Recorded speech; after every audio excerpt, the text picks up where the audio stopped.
How to build a strong relationship.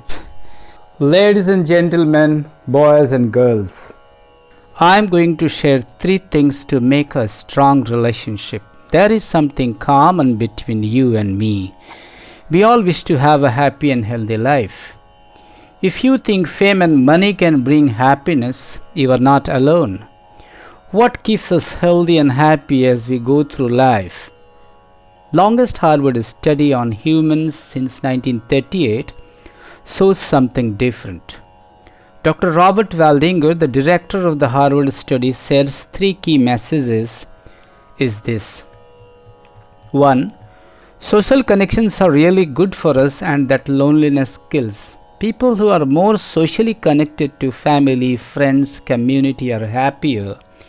They are physically healthier and live longer than people who are less well connected.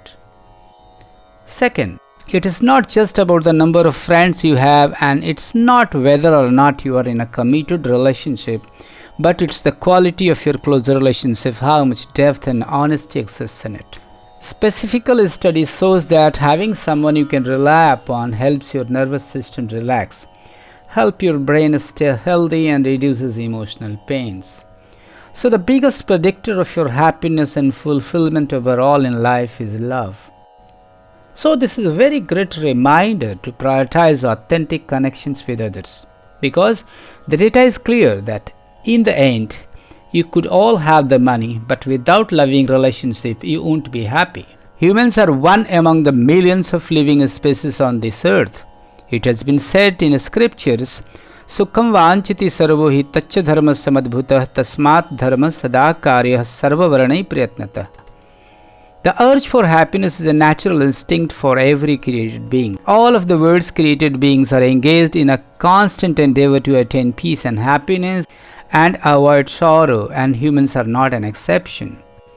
If the same Harvard study on humans is implemented to all beings, humans, animals, plants, and to non-animate beings, not only happiness but a blissful atmosphere can be created on this dusty earth by creating genuinely strong relationships based on coordinated cooperation.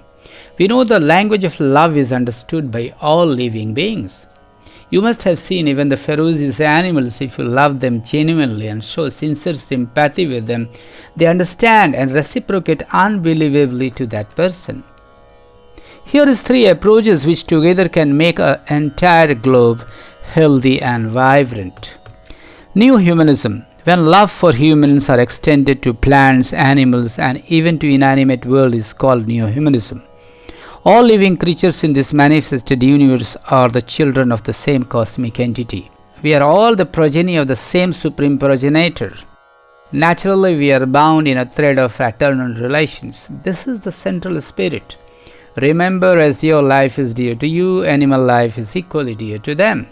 The second is that's progressive utilization theory, a socio-political economic theory.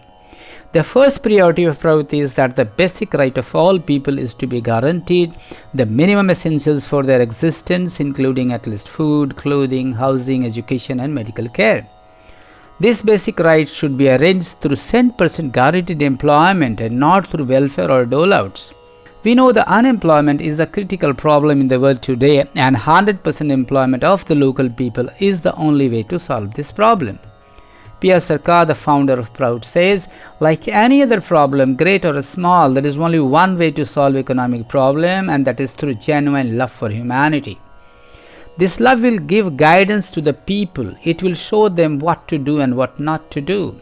It is not necessary to study great number of books or to rely upon those who speculate with the future of the silent masses.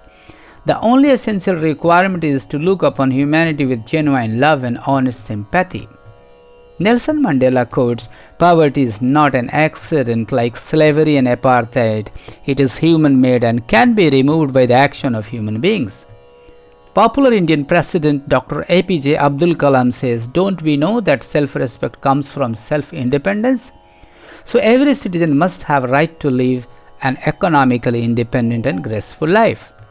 The third is a scientific spiritual process of meditation based on 10 moral principles of Yama and Niyama, which expands the mind beyond the narrow sentiments of caste, creed, language, religion, and nationality, and creates all-inclusive attitude of cosmic fraternity.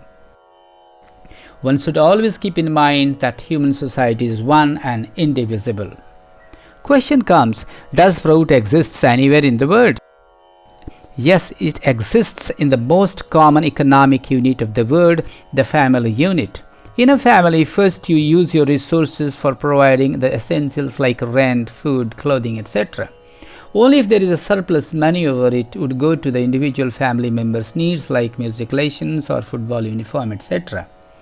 And never at the expense of the other family members' basic needs. Yet in capitalism, it happens. A few are allowed to get very rich while others die of hunger.